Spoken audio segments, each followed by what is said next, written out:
different parts of Texas, probably the most prominent recent fire is the Panhandle fires. The deadly wildfires are sweeping across 4 states in the southern plains. In the Texas Panhandle, 4 people died, including 2 young ranch hands. We are just south of the Kansas line, and we ran up on a fire crew that has just come into this wide open area to try and extinguish the flames. Wildfire is a fire that's burning out of control, generally because there is so much fuel and the conditions are so right for fire that it's just going to become too intense to manage. The important thing to understand is while some and perhaps many of those wildfires are sparked by humans, they can also be completely natural fires.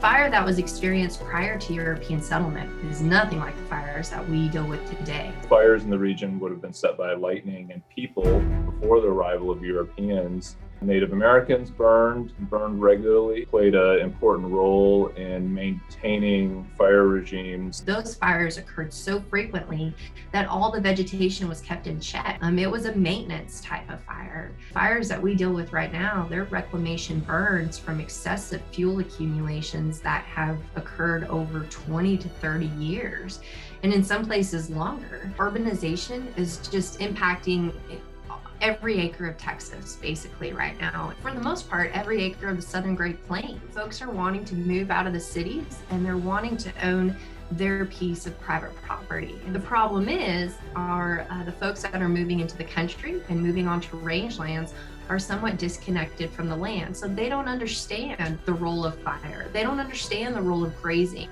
And they don't understand how rangelands need these processes to function. When people talk about fire, they almost inevitably focus on the wildfire that has been presented in the media.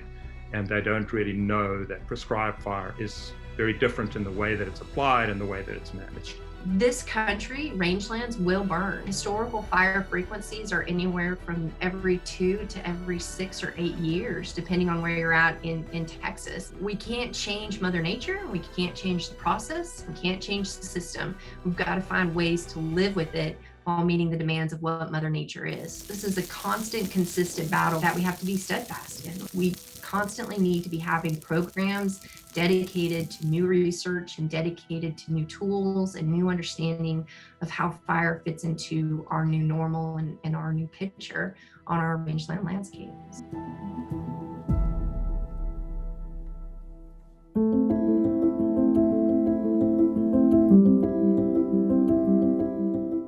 Our project was actually called Fighting Fire with Fire.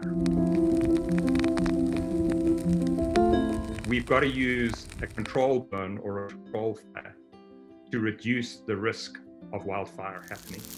Prescribed fire is a fire that is applied under strict control conditions. Believe it or not, the hill country area used to be much more open and more savanna type systems.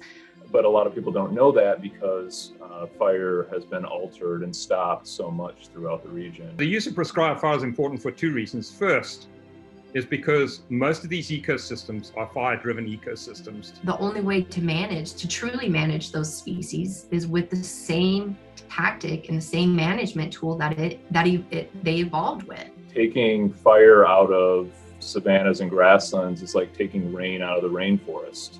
As people stop fire, we're losing plant and animal habitat. If we allow woody plant invasion to continue, our above ground fuel loads are growing massively.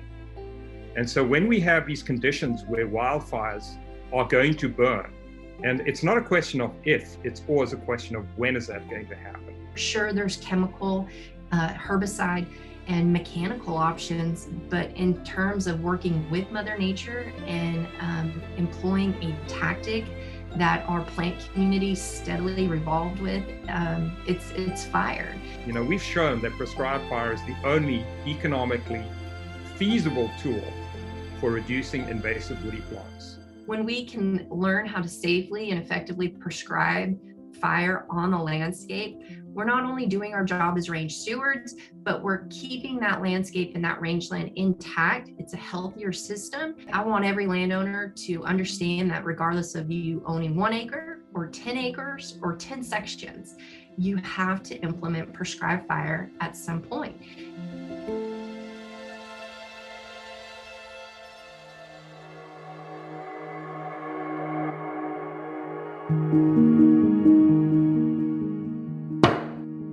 Basically, pro-fire legislation that provide legislative intent behind it is that the ecosystems in those states are fire-driven, and fire is necessary to maintain their integrity and also to reduce wildfire risk. And a lot of the states recognizing that, the state legislatures created these bills and put them through, and those bills create a safe and productive environment for prescribed burning. And how they do that mainly is through lowering legal liability.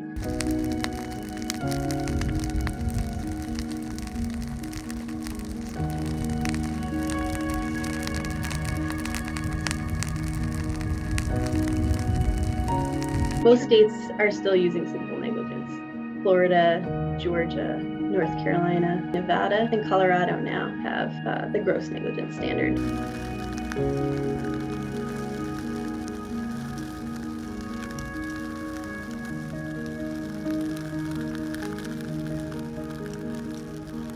So what we've seen in these states where they have this shift to a lower liability standard for certified prescribed burn managers is that people are burning more often and they're burning more acres. And so it really has served as a way to get people to do more burning.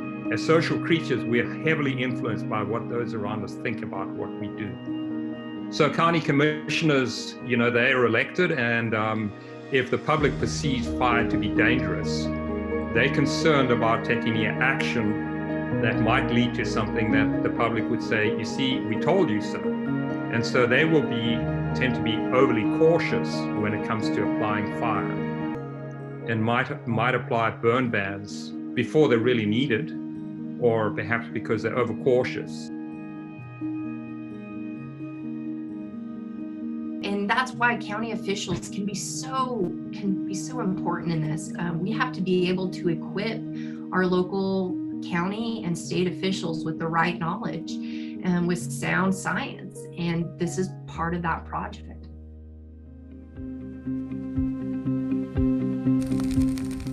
In order to alleviate some of the issues that landowners were facing in applying prescribed fire, prescribed burning associations were established first in Texas in 1997 to try and help landowners apply prescribed fire.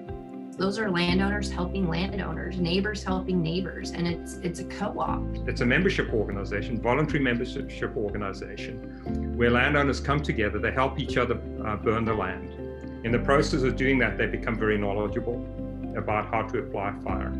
They share resources, they share equipment, and they learn from one another. And we all know the value of peer-to-peer learning. So we need informed landowners. We need landowners to step up, to become active in the Prescribed Burn Association, to become leaders that are actively engaged and that want to teach other landowners about the role of fire on our landscapes that we live in, and to be invested community members that buy into this bigger picture of stewardship that's on such a much more meaningful scale. Anyone who moves from the city is a range steward. You don't have to be a cowboy, you don't have to wear boots, and you don't have to be a fifth or sixth generation on a piece of property. If you own a rangeland landscape system, you can have a huge effect on that overall pasture, that overall site, and you can do your share to contribute to wildfire mitigation. I don't want to sound like Smokey Bear, but we all play a part, and when we become landowners, that is our commitment. That is